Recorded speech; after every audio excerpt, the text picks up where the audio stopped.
Hello, Hi, how are you? I'm good. All right. Welcome to True Crime Tea and and Tangents. tangents. I'm your host, Bonnie Watkins. And I'm your host, Tuka. I've got to start saying just one name every time you Like, I'll throw my middle name in next time and it'll roll better. I just every time I'm like, I just said too much. Like I just made it too big. Too late now. I just I need you to go first. And that Okay. way I can adjust accordingly if I say Well, last name or this not. is your brainchild, so I feel like you deserve to go first. I So, super appreciate that, but it wouldn't be here without you, oh, which is oh, why you're we're so sweet. co-hosts. You're so sweet. And for anybody who's super excited about our future, someday in the probably pretty near future, Juka's going to host one. Yes, We're going to switch it up a little bit and she's going to tell me a story. I know. Yeah, I have no idea how that's going to work out, but it's going to be exciting. It is going to be exciting. I'm super, super excited for it. I think the only potential issue is that I research so many of these cases that maybe I'll have heard of it, but also there's so many crimes committed. Like it's going to be so easy to find one that I've never heard of. Yes. And there's a crazy crime that's happening right now in our county that when that crime is closed, because it is like in process, they are like doing the backgrounds, they're like coming up with charges, people are in custody, but it's not complete yet. It is so sad. I'm not going to tell you any more than that, but Yeah, don't yeah, because you're yeah. definitely gonna have to do that one. When that one's done, it will be you. All you, all coverage, all you. Yeah, I was actually talking to the police chief's wife and she's like, oh, you should cover that story, it's crazy. And I'm like, Oh, I yeah. will. Does the police chief's wife listen to our pod? Let's say that she does now because I just talked to her yesterday. That's fair. That's fair. I'm trying to get my mother-in-law. Well, I'm not actively trying, but we were driving to Steamboat Springs this weekend for like a little weekend getaway, and Shane had it playing when we got into the car. I was like, hey, that's my podcast. You listen to my podcast, and he's like, yeah, you dropped a new episode today, and I was like, and my mother Yes. was in the car, so Shane was telling her it was the Hi-Fi Murders episode. That's the one that I just dropped. Hmm. And so he was like, you should listen to this one. It's pretty crazy. And I was like, that is actually one of my favorites that we've done so far because it's Yeah, insane. it's insane. It's totally insane. And it has we grew up there, so Yeah, so it has some special, weirdly special ties. it does. It does. All right, so So what are you drinking? I am drinking. We've had this weird cold front We moving in. have two.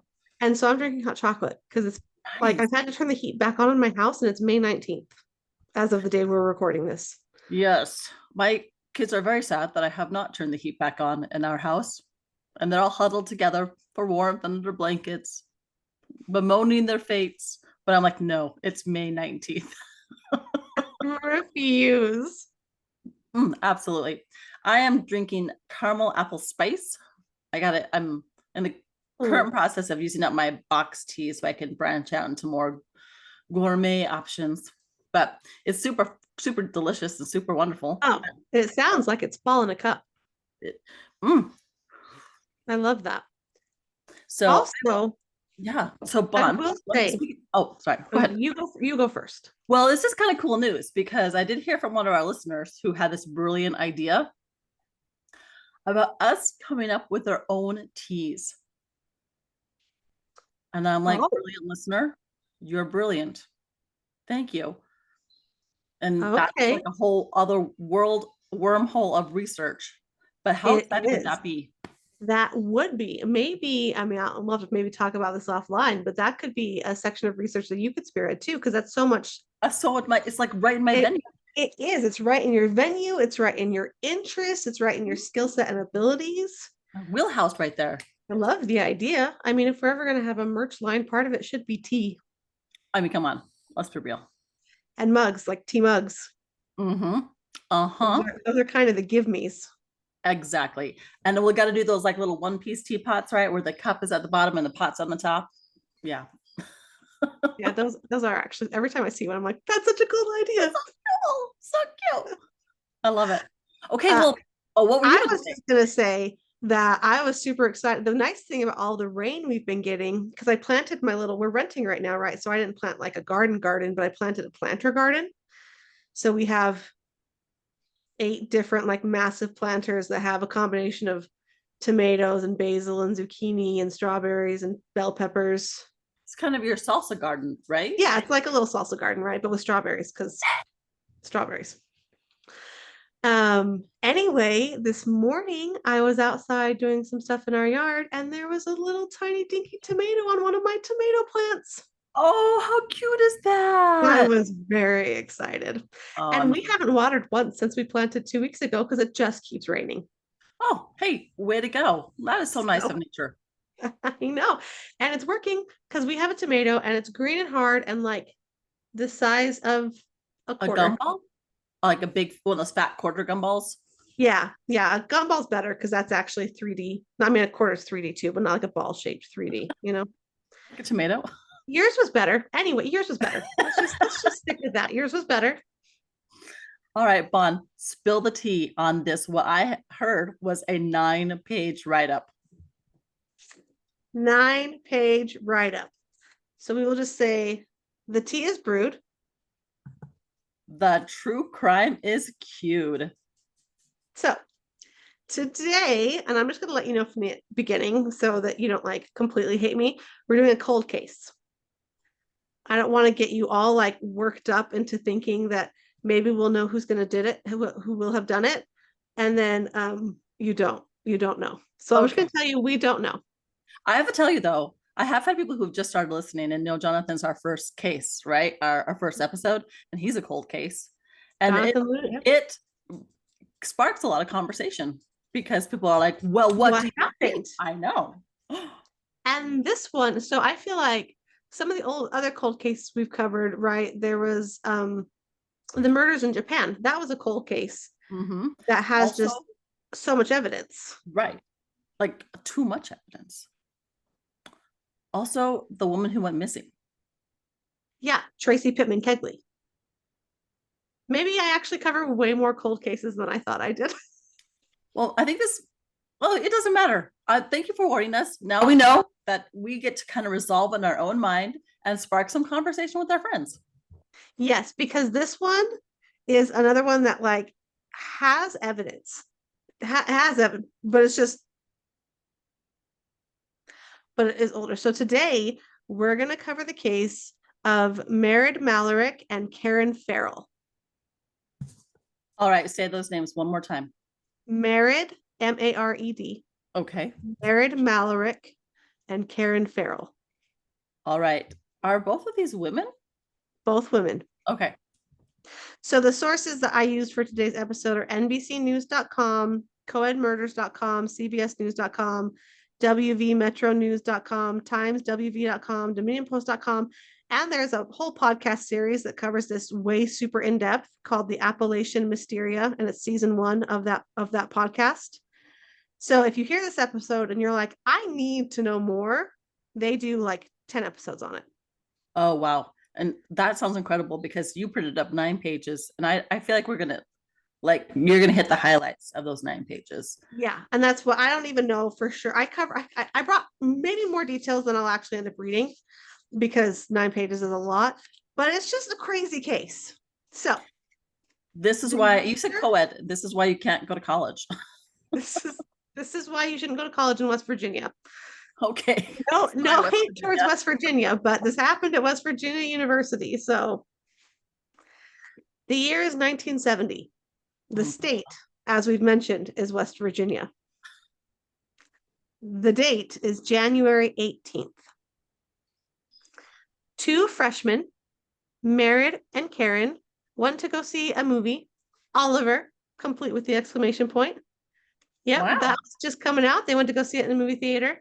And after it ended, they got into a car, not driving as passengers. They both got into a car that just drove away.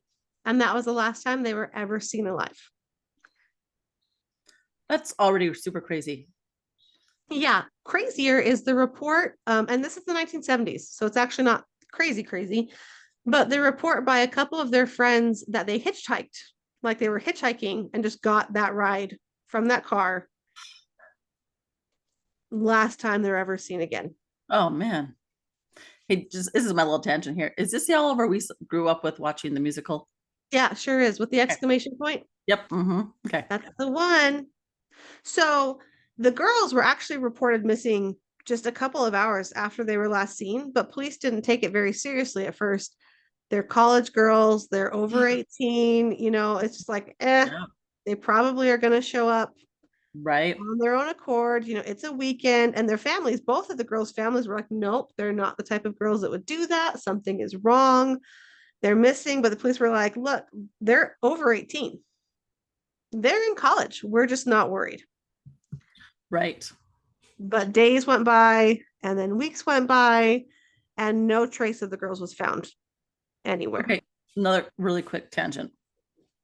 Um, does each state like police force kind of have its own like rules about when they start investigating missing persons?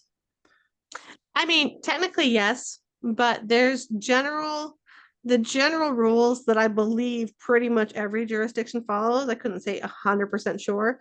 Kids get investigated right away, Great, great, right? great. Because kids, especially, if you don't find them in the first 24 hours, Right. much higher chance that they're going to be found dead. Adults, typically, most police jurisdictions will wait 24 hours Okay. because it's not like you're over 18. It's not a crime for Mhm. you to go missing, for you to go off and just, want to go off grid or whatever for a weekend or for a drive. Like, so usually they won't investigate a missing person case until after 24 hours has passed. Okay. Do you feel like police forces now? I feel like every time we do a case like this, it's always well, the police force didn't take it very seriously, but it's always been like the 70s or early 80s or something like that. Do you feel like you've worked in a couple different places? Um, do you feel like police forces now take that a little bit more seriously? I think they're better at looking at the situation, right? Because you have maybe a situation where somebody just hasn't been heard from or hasn't been seen, um, versus maybe somebody doesn't show up for work Right. or there's signs of a struggle and then somebody's not there. I think they're going to take that more seriously and not necessarily wait the full 24 hours. I think they're better at taking it on a person by person basis. I think something like this, two college girls, Right. going off grid for a weekend, they're not going to immediately jump to the conclusion that, they've been kidnapped because, and in their defense, like we talk about the cases where it ends badly, right? Correct. Correct. But there are way more cases where somebody shows up the next day hungover, coming back from wherever they spent the night. And so it's hard when most police stations, are already underemployed Right. Right. and you have to decide how to split your resources. Exactly. I do think they're better at like looking at the situation, but I think something like this, like, hey, there was these two girls that we were with and they were watching a movie and I don't know, they just haven't really come back. They'd be like, oh, it's a Friday night in a college town. Let's, yeah, definitely Let's see what you're saying. see what happens Monday morning, type of a Mhm. thing. And there's no probably stats on like how many people are listed as missing and then just show up the next day, where, And there might be for some specific states, but there's no like national stats. right. Well, I hear you. Okay. All right. Well, continue telling us about Marin and Karen. Karen? Karen? Married Karen. Marin? Married Marid. Karen. Karen. Thank you. Our sister-in-law's name is throwing me off. I know. It did the same thing for me too. So they disappeared January 18th. The first trace of them is not found until March of that same year Oh, dang. when a teenager is picking up soda bottles along US 119 and Mm-hmm. they find Merritt's purse discarded about 50 feet off of the road. Wow. Then in April, nothing else happens. No further traces, no nothing. In April, on April 8th, the West Virginia State Police receive an anonymous letter postmarked from Cumberland, Maryland. Wow.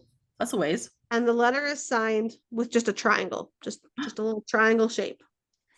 And it says, Gentlemen. They're a sexist author who believes that the state police would only be gentlemen, Only but have it's the men. 70s, so they're probably pretty fair on that. Anyway, I have some information about the whereabouts of the bodies of the two missing West Virginia University co-eds, Malarik and Karen Ferrell. Follow directions very carefully to the nth degree, and you cannot fail to find them. Proceed 25 miles directly south from the southern line of Morgantown. This will bring you to a wooded forest land. Enter into the forest exactly 1 mile. There are the bodies. 25 plus 1 equals 26 miles total. Will reveal myself when the bodies are located. Sincerely, Triangle. Triangle. Okay. Then 2 days later, so because the police got this, right? And they were like, and so they started a search and they didn't find anything. Oh, dang it. 2 days later, on April 10th, they got another letter, also postmarked from Cumberland, Maryland, that said, Gentlemen, I saw the article in this morning's newspaper concerning my previous letter on the missing two co-eds. If you reread my first letter carefully, you will see the directions were specific, direct south from the city, meaning the southern limit of Morgantown, West Virginia. Straight south 25 miles, you will come to a forest woodland. Enter in 1 mile south. Fanning out, you will locate the bodies of the girls covered over with brush. Look carefully. The animals are now on the move. Do trust this will help you out with the exact location. Will still identify myself when bodies are located. Sincerely, Triangle. Okay, well, I have to tell you, like the instructions don't seem overly complicated. So I'm concerned now, even more so than I was before. Well, not overly complicated. So I mean, it's like there's a couple things. First of all, weird letter to get. Yeah.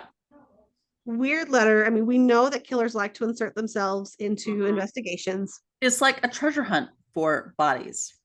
Yeah, and that's it. So the instructions are pretty specific, but also like just fanning out and trying to find bodies in the woods. Right after you walked in a mile. Like that's not, they're not like just gonna be there, right? Like, especially if in the second letter it says they're covered over with brush. And you have to factor in they've been missing since January. I mean, animals are at play. Like it's just, but the state police, the National Guard, the governor, like the governor was on a lot of pressure, especially after the second letter came out and was publicized Yeah. to find these girls. And so they kept trying to search, the southern limit of Morgantown, like what point of the southern limit, right? Like where do you start that 25-mile grid area from? But they did try, but they could not find anything.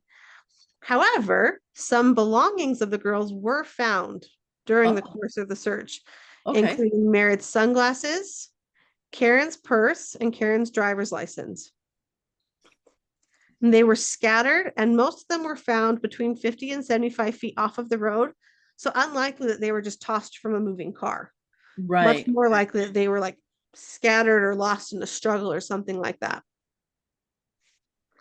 So on April 16th, 88 days after they had gone missing, the girls' bodies were actually found, although not anywhere near where the letter indicated that they would be. Liar, liar, pants on fire. Or Rather than being, or just somebody who wanted some sort of like notoriety or some sort of involvement with the case. it is crazy to me how many people, not just the killer, want to insert themselves Into into these types of cases, right? So instead of being 26 miles south of Morgantown, the girls were found about 11 miles south of the city on the old Weirton Mine Road. Just a heads up for anybody who doesn't like to hear gruesome details, just like, skip just a smidge. Both of the girls were found decapitated. oh dang. So, despite the fact that the girls had been found on the 16th, the triangle letter person Right. sent two more letters, one to the state police and one to Merritt's parents. What? And both That's of these letters focused on directing the searchers to the location of the missing heads. No, no, Yep. that's horrible. Okay, I'm glad that you mentioned that though, because I was assuming that they were decapitated, but that the heads were already there. Was in the No, they're picture in my mind. gone. They have been taken away. The heads are off the bodies and nowhere to be found near the bodies. Do we happen to know whether or not, like, did the girls suffer much before the decapitation, or did they have that kind of forensics ability Yeah, to? we'll go over that a little bit more Okay, cool. in a little bit. All So right, the triangle writer, tell us more. triangle rider gave the police, 10 degrees southwest for the first head, 10 degrees southeast for the second, 1 mile. If you are within the mine entrance, they're not buried over 1 foot in depth, things like that. But it wasn't helpful. It didn't lead to anything for the police. And then the last letter that the triangle author sent was dated April 28th and was sent to Merritt's parents and said, I have sent 3 letters to the Morgantown State Police Department concerning your daughter, Merritt and Karen. The first and second were taken with some seriousness and instituted a search, which was successful in locating 2 bodies, minus the heads, which were needed for other purposes. Side note, that's Were they creepy. though? I don't feel like those letters help them. Not at all. I don't, yeah. Back to the Not at letter. All of a sudden, the police have been complaining about an error in the mileage stated in my second letter. After one has driven in an oval pattern for 26 miles under the weather condition of January and under the involved circumstances, it is possible to make about an 18-mile error in the precise location of the what? bodies. That is below. Nevertheless, they were found south of Morgantown, as stated in the letter, even to that which was called a logging lane or an old mine road, in my opinion, both the same. So he's like trying to defend his like Gross miscalculation of and mileage. just completely unnecessary and weird involvement. Like it was so Also, how horrifying for Merritt's parents. the parents to get Right? that letter, right? So initially, fairly, the police believed that whoever authored the triangle letters was, a suspect in the murders because they're involving themselves in the investigation, they're telling where to go, like of course they're going to be a suspect. So they actually did some, because these were handwritten letters that got sent to the police. They weren't typed or anything. So they did some handwriting analysis, which we Nice. know now is not the best, Not super accurate. but they traced the letters back to 3 members of the Psychic Science Church, a small religious cult in the area. Okay. Okay. Okay. I am very curious. Tell me more about this. They interviewed the cult leader, whose name was Reverend Richard Warren Hoover, Oh boy. and he told them that he could convene with spirits from another realm. And he Mm-hmm. told the police that the information in the letters was provided to him by one of the spirits during a seance that they held. Well, I feel torn. I'm like wackadoos, but also, is it nice that they're trying to help? So ultimately, the police determined that the letters were nothing more than either a hoax Mm-hmm. or well intentioned but poorly executed involvement by this cult. And the 3 people that were involved in writing the letters were cleared of any involvement in the murders. Part of the problem though, was because they were getting these letters, police focused so much of their early investigations on these letters and eliminated other potential suspects based on a handwriting analysis not matching the letters. Shoot. And even after they found out that the whoever wrote the letters was cleared, they didn't ever go back and revisit those previous suspects. Oh, interesting. Why Yeah. not? Why not? Why not indeed? I mean, they're there. You have the information. Just go give them another chat up. Yeah, like you cleared them based off of this potential lead, but then when Mm-hmm. you followed that lead, it didn't pan out, but they never went back. So there were some suspects early on that they were looking into that they were Just disregarded. Well, just not and the revisit. longer that they wait, right, the colder the trail gets, right? The Yes, harder it is to find new information. 100%. So let me tell you a little bit more about their bodies. Okay. They were found placed on top of each other. What? and not like stacked, but like one body face up and then the other body face down. So like they were facing each other like stacked, Like they almost were like a meeting. sandwich. Mm-hmm. They were covered with flat rocks that looked like somebody had brought them over from a nearby creek bed. And the rocks were described as having almost a tombstone kind of shape and quality to them. There was also a fallen tree that was on top of the bodies, but they were unsure whether it was placed there purposefully or if it fell after the bodies were placed there because of a storm or anything like that. Right. Both of their bodies were fully clothed, Okay. and there was a lot of decomposition as well as animal predation on the bodies, so they weren't able to tell if the woman had been sexually assaulted. But given the fact that they were fully and like neatly clothed in the exact same clothing they were wearing when they disappeared, Merritt even had a pack of cigarettes tucked into the waistband of her jeans. Oh, The police believed it was unlikely that they had been sexually assaulted. The okay. biggest, you know, clue or concern was this: that the women had been decapitated and their heads had been removed from the burial place. Right. And there were also a couple of clothing items missing. Mm-hmm. Um, just Merritt had some fur-lined boots she was wearing that day that were taken, and Karen had a fur coat that she was wearing that was taken. Hmm. And then both of them had been wearing necklaces when they disappeared, and those were missing, but police weren't sure if that was taken as like a robbery or keepsake or if they'd fallen off during the decapitation process. Oh gosh, yeah. Yeah. Because necklace. Yeah. And that's what, and the thing is, it's one of the things that's just so weird. I mean, it's weird to come across decapitated bodies anyway. And I'll just tell you right now, they never found the heads. Oh, okay. Okay. Like to this day, They're in they've some giant never jar been found. somewhere. That's right. They've Go ahead. never been found. But the clothes were not bloody. I don't know how you can decapitate somebody unless you do it really cleanly and or you've killed them already and so there's no blood flowing. But And it's like, too long later for them to do like blood pooling on the ground, or if there was spray or anything like that. It's just too far gone. The yes. scene where they find their bodies. And they've never been able to identify the exact type of weapon that was used to decapitate them. They don't know if it was like a hatchet or a machete or what it was. Mm-hmm. And they couldn't, there was no other markers. It's not like there weren't any gunshot wounds to their body, right? Or stab wounds or anything else that would indicate a cause of death. So the Anything assumption would be that the cause of death would be decapitation, right? but it could have been strangulation, which would then be covered by Uh-huh. Mm-hmm. decapitation. You Mm-hmm. wouldn't know. Right.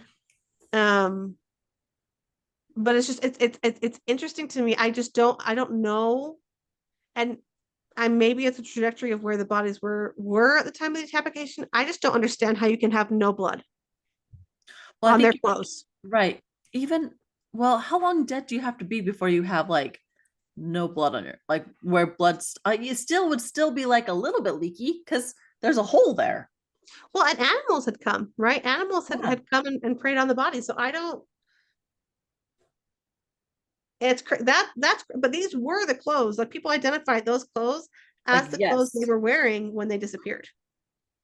Right? Well, It's not like the killer placed them in new clothes. right. And too far gone for like stomach contents, like maybe they poisoned them or something like that. Yeah, I didn't see anything about running Yeah. any tests like that. I think, and probably, I mean, again, this is the 70s. They didn't have as much technology as we do. Probably they just assumed that they knew the cause of death Yeah. and didn't try too hard to find something different. Except for the shocking lack of blood. Yeah, which is weird. And Which they were not nearly as hung up on that as I am. well, there's two arteries there.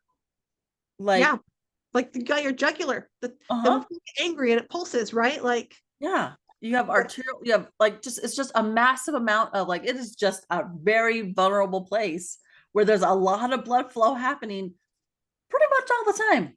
all the time, right?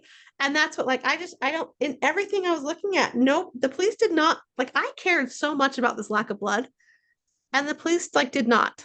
The lack of attention to detail I know. I know. will drive Bones crazy. So all of that was happening in 1970, right? So, but at this point, the authors of the Triangle Letters, they get revealed and cleared, and then there's just like Mhm. no movement in this case. Well, they painted themselves into a corner.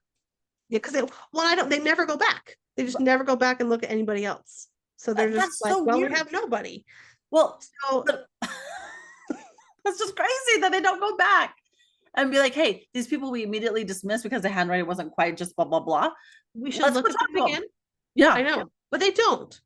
So nothing happens in this case until 1976. Wow.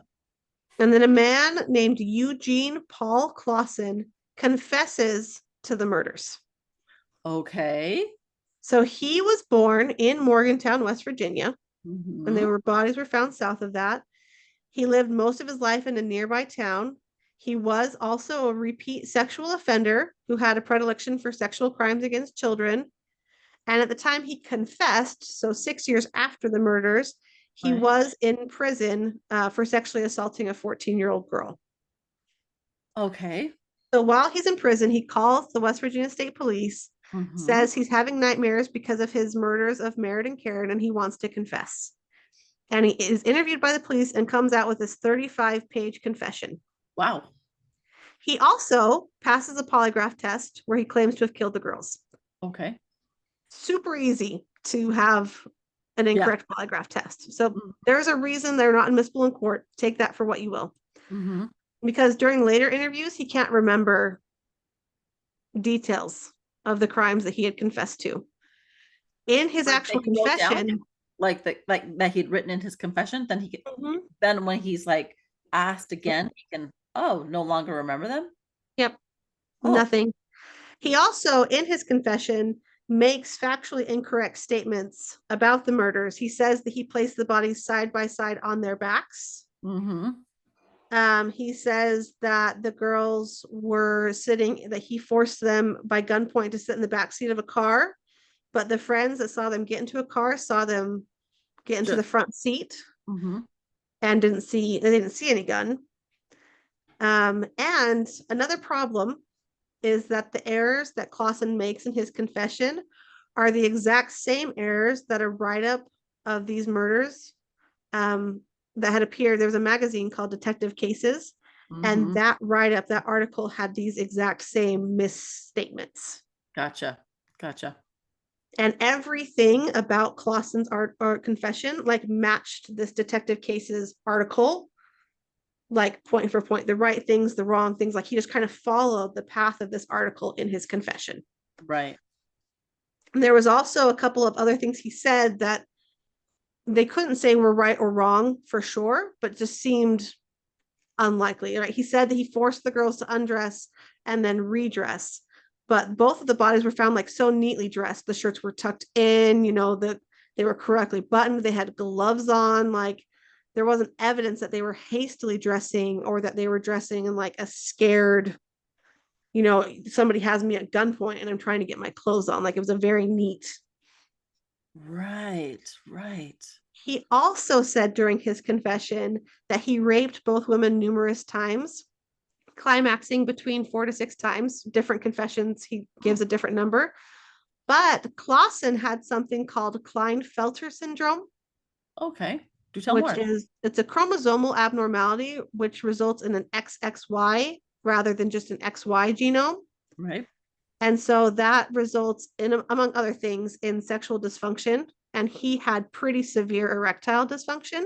Mm. And so a lot of medical professionals have called his claim of like 4 to 6 climaxes in one evening pretty much impossible. Right. So the doctors are like, nah, Uh, I don't think so. mm-hmm. And the law enforcement, when he's like coming forward and he was like, I'm going to confess I killed them, they were like, hey, we want to find these heads. We want to be able to, give their parents disclosure. So where Right. are they? If you Yeah. did it, where are they? And he said that he threw them in a crevice in an old schoolyard. Okay. And the investigators looked like the whole area that he pointed out. They did a very thorough search.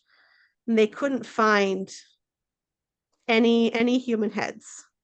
The closest they got was they found a bird's nest that included human hairs, Oh, and the human hairs visually were a match for Karen or Merritt, but there were no roots attached to the hair, nothing they could pull DNA okay. from. And Yeah, human hair, like right. it a lot of it looks a lot like other people's, right? Like Right. Well, you've look at got, this lighting right now. You and I yeah, have very similar yeah, hair like color. we have very different colored hair, but right now it looks like we've got the same colored hair, Mm-hmm. right? Like it's just, and if you get a couple of strands of my hair and the hair of the girl down the street and the hair of the girl down the street and we all have brown hair, Right. I mean that's not gonna help anything. So Clausen, even though he confessed, he recanted his confession. And so he ended up going on trial for the murders. And Wait, he wait, was wait, wait, wait, wait, wait, wait. He confessed. The confession's wrong. He, parts of the confession are wrong, parts of it are right. well, yeah, but come on. I mean, the parts that are right are also the parts that are publicized, right? And the parts Mm-hmm. that are wrong are also things that are publicized. Mm-hmm. So then he recants and then he Mm-hmm. goes on trial. What? Okay. Tell more. I feel like that's kind of a waste of taxpayer dollars, but what do we Well, expect? who else does the state have? You know, they are under pressure to bring closure to the families for what happened. They have this person that came and said, I did it.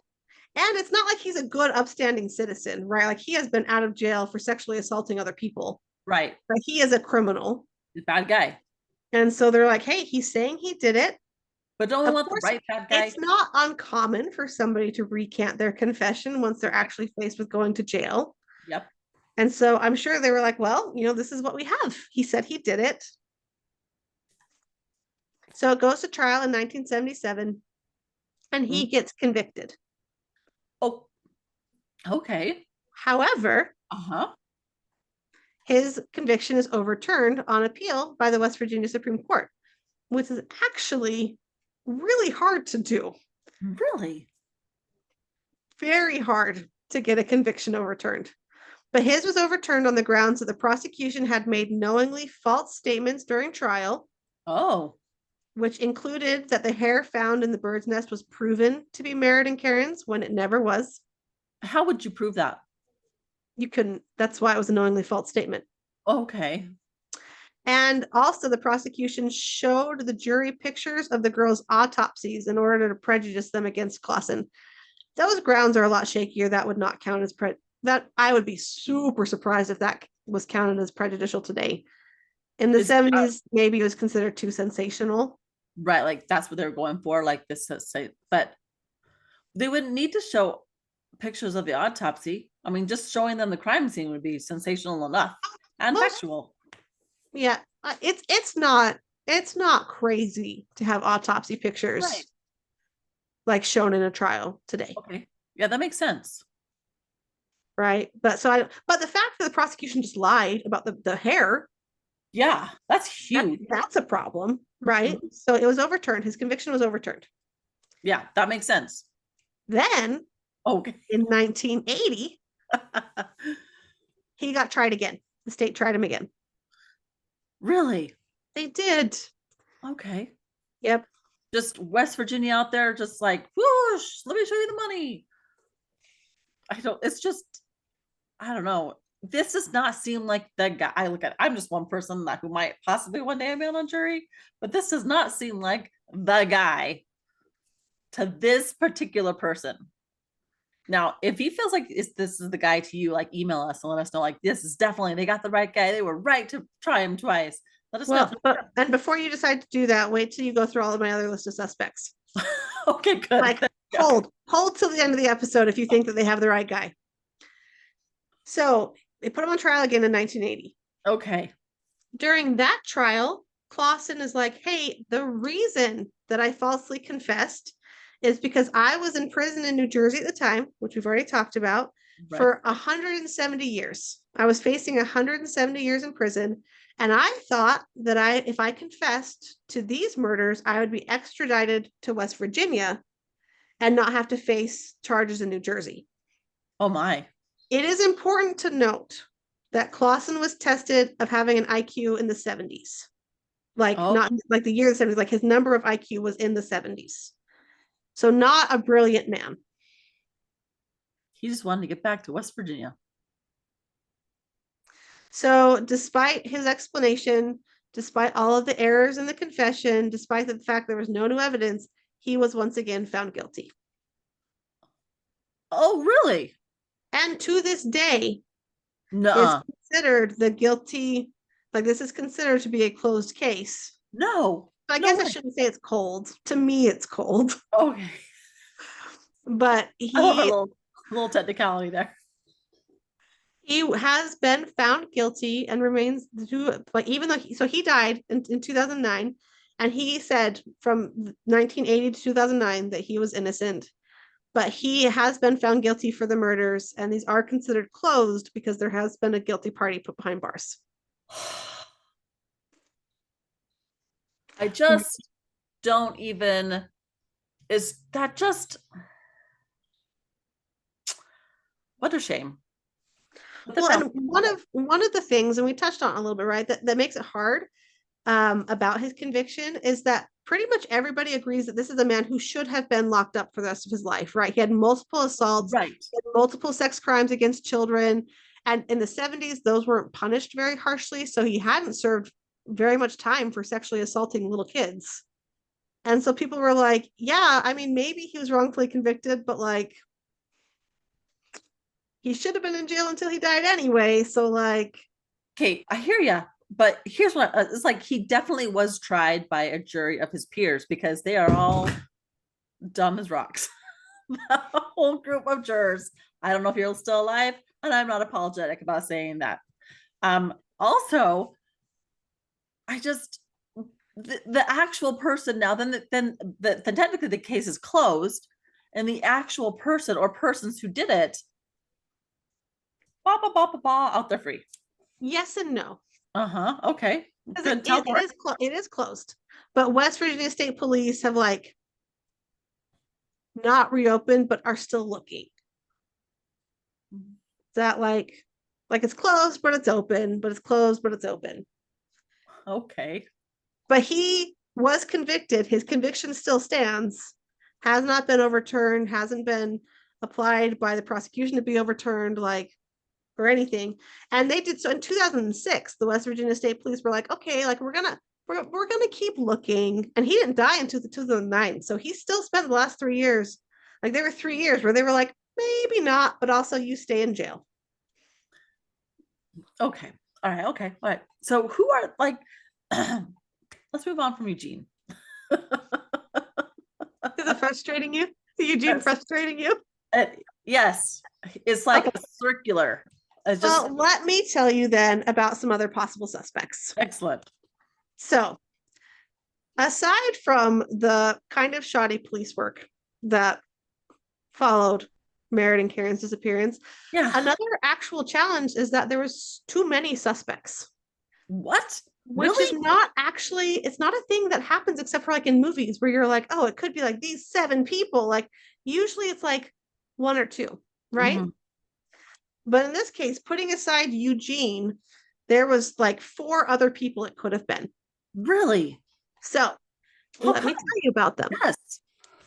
First, we have William Bernard Hacker Sr.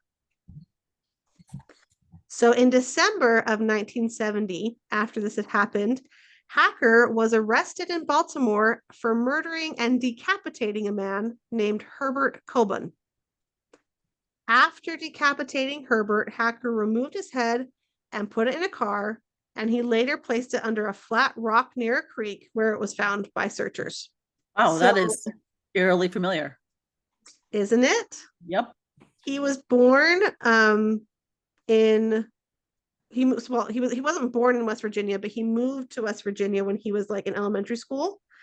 And he worked at the Weirton mine, which is where Karen and Merritt's bodies were found at one Uh-huh. point in his childhood.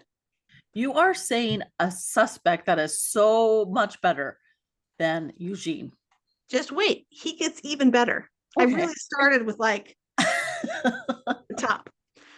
Between 1921 and 1952, there was a series of unsolved decapitations in areas near and around where Hacker was living. Wow.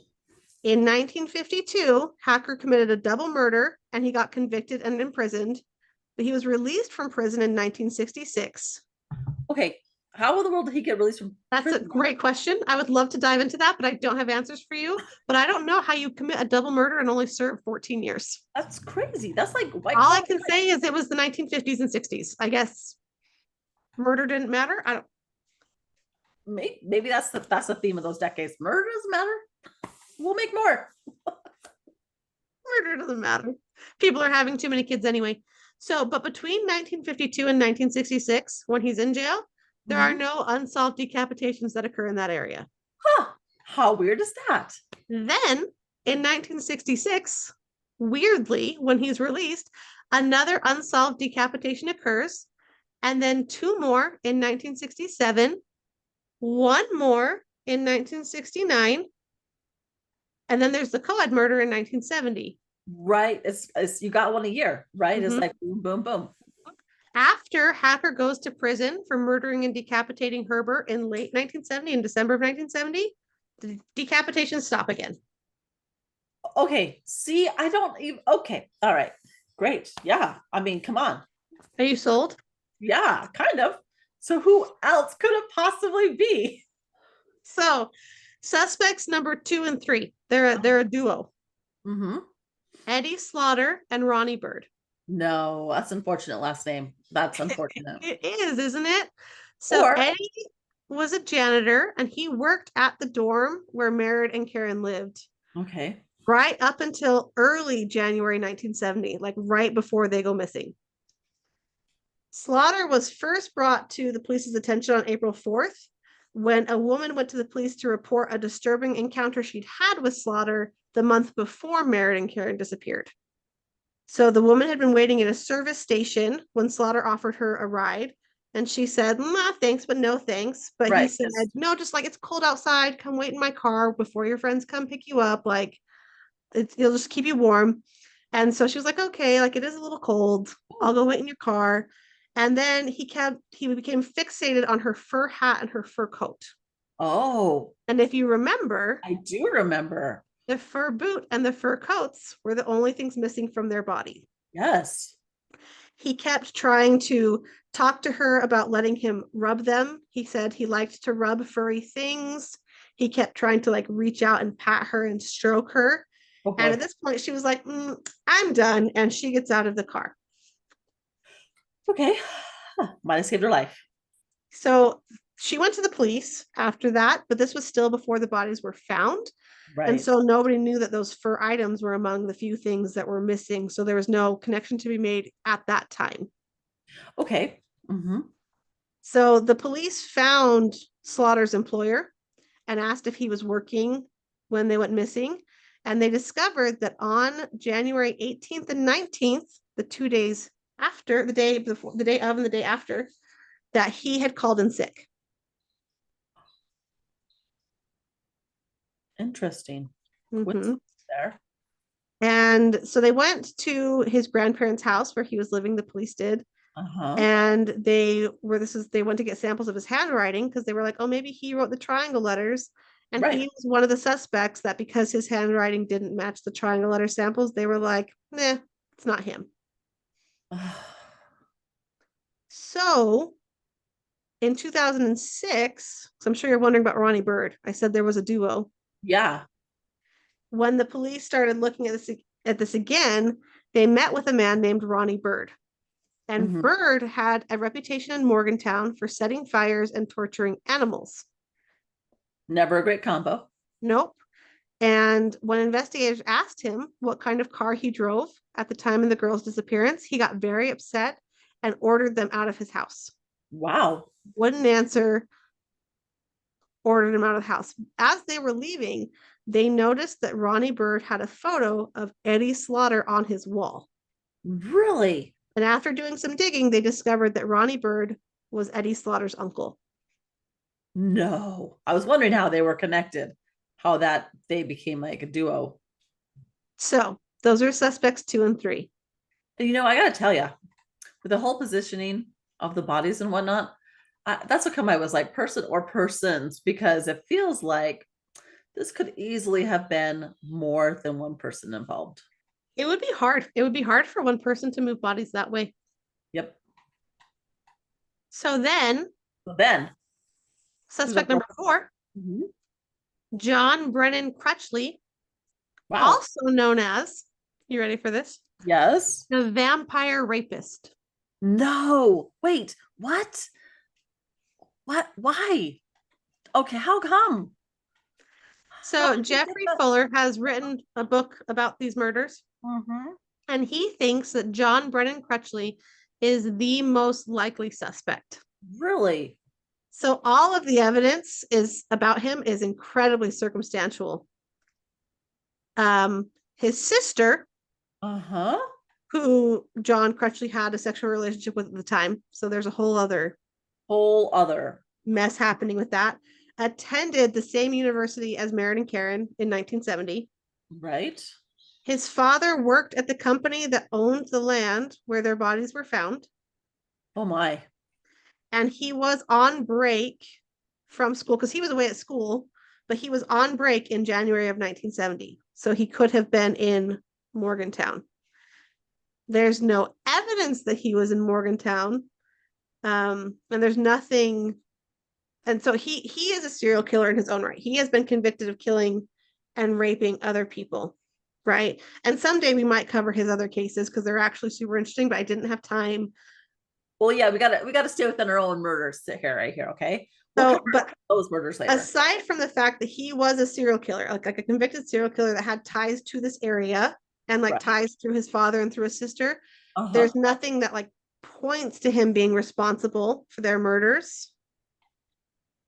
But we know he is a murderer, and we know that he had ties to this situation. Just in a really broad stroke, were his other victims positioned? No. Okay. Not that I can find, but I haven't, maybe he'll be our follow-up episode like next week. Because I started digging into him and then I was like, stop. Like, you have to finish writing this episode. So I didn't get as far, but he's a rabbit hole, man. Yeah, I believe that you've opened up another seasons of podcasts with that one person. But now I got questions about him. So at one point, like those are the 4 that like has been narrowed down to, aside from Clausen. Yeah. But at one point, there was like 30 suspects the police were looking into. Right. There was a big prevalence of hitchhiking in the area. A lot of the suspects had reputations for picking up hitchhiking co-eds and then being super creepy or physically assaulting them. There was a weirdly high number of decapitations and dismemberments in West Virginia at this time. Like Hacker, also an unfortunate last name for somebody who likes to decapitate his victims. Well, like if your last name is Foot and you become a podiatrist, it just works out, right? Yeah. So like I told you about his decapitations and you were like, what? It's totally him. But there was 2 other active serial killers in that area at that time who dismembered and or decapitated their victims. What is happening in West Virginia? That's crazy. Let's not go there. That is wild. There was William Dean Wickline, also known as the Butcher. Of course, yeah. And a still unidentified serial killer whose nickname was the Mad Butcher of Fayette County. Oh, wow. So he's just the butcher on steroids. Yeah. Mad Butcher of Fayette. And pretty much everybody in the area had access to a machete. I guess like machetes were a real big deal in West Virginia. So you're 12 now, son. Here's your machete. I just, when you go to a local hardware store, got to pick up a machete. I mean, I guess there's that kudzu vine, so you want to hack through that pretty fast, but that's interesting. Is that like that's on a state flag or part of the state motto somewhere? I don't think they want to brag about it, honestly. I don't think it's like, come to West Virginia, you could get decapitated. Oh my goodness. See, John Denver is like a giant PR for them because everybody's like, oh yeah, West Virginia, it's almost home. Uh, but then you learn this. Yeah, what are the odds of there being 3 decapitation happy serial killers in the area, one area at the same time? One area, one that is wow. That's wow. Are you still so convinced that it was Hacker? No, but I don't think it's a vampire rapist either. Crutchley, yeah, I didn't give you enough. I need to give you more information about him. Maybe next episode I'll do him and his Yeah. victims because he Well, is interesting. yeah, no, he sounds interesting. And the name that I don't know if he gave that name to himself or if the press did or what, but that name just raises so many questions alone. Doesn't it? It really does. I think you can figure out the bulk of it though. Yes. I just the imagination just runs Runs rampant with the vampire rapist. yes. Okay. But I don't know. I do think that there's a lot, that's so much head hacking. I don't know. The first guy whose name is Hacker, I kind of lean towards him still. You do? Well, Yeah. that's fair. That's fair. I gave you the most information about him. So Okay. And maybe that's why I'm just biased because I have more information about him, but also just the other little bits, like the way they were positioned and the other things he had done.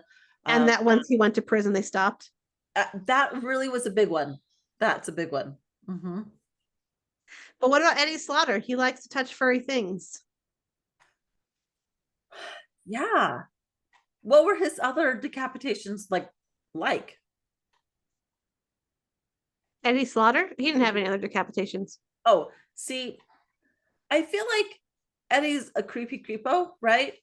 But I don't think that he decapitated someone and then placed them that neatly with no blood on the clothes.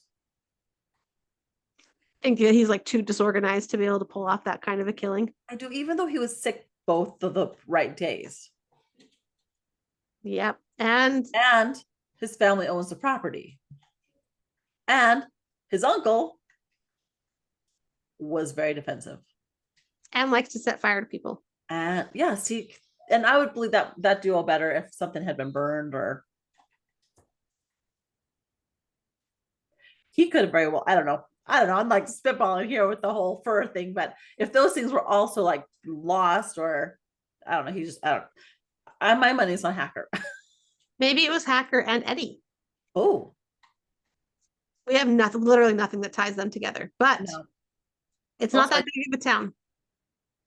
I feel like they get together and have meetings, sharpen their I bet Hacker and the butcher and then the Mad Butcher of Fayette County did, Yeah. sharpen their technique. It's terrible, Bonnie. Terrible. Terrible. Yeah, but you laughed. I didn't mean to. It's the stress of the situation. So that is the story of the cold case. That's a closed case. That's a reopened case. That's a It's solved kind of case. That's a cold case kind of closed, of Merritt and Karen. mostly open. Poor Malarik and Karen. And they were super cute. I'll have to send you a picture of them. Okay. Oh, we got to do that screen sharing thing so you can show us pictures. I know. I really need to get like to that level of togetherness in my life. Maybe when your kids are 7, well, give us a couple years. Maybe. Give me time and I will be at a point where I have at least pictures of them pulled up and ready so we can share them on my screen and whoever watches this on YouTube can see them. See these adorable co-eds who died way too soon. Way too soon. And that's their families, of course, had nothing but good things to say. They were best friends. They were kind to everybody they met. They were genuinely just good people, just going to college and just with bright futures and hopes and dreams about the life that they had Yes. coming up.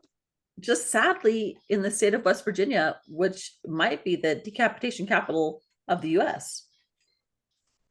Apparently. Wow.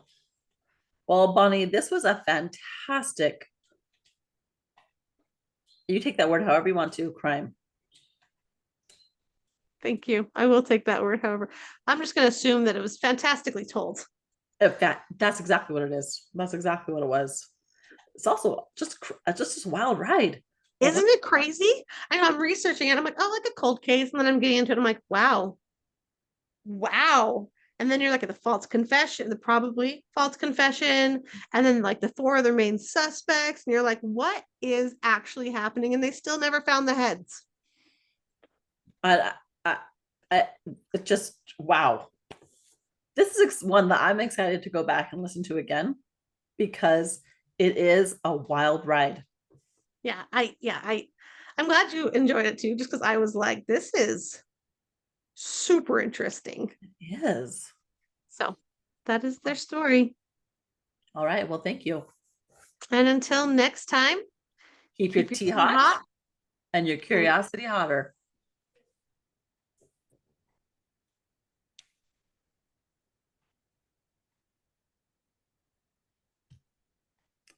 I forgot how to stop recording.